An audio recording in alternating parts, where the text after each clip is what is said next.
से दान दान दान दान होलिया में देवरा के सन को है मन करे टान टान टान करे टान टान टान सटे जब देवरा का बिगड़ो है मन करे टान टान टान करे टान टान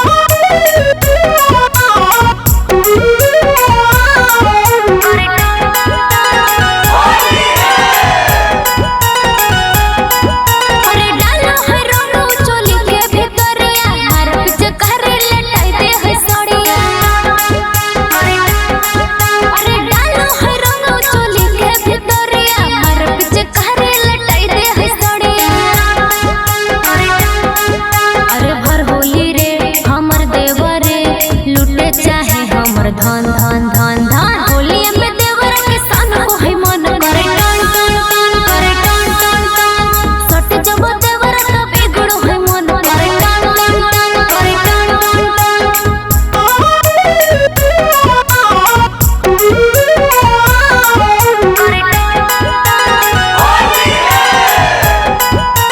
अरे करो है कंगना ने पिचकारी डालो है देवरा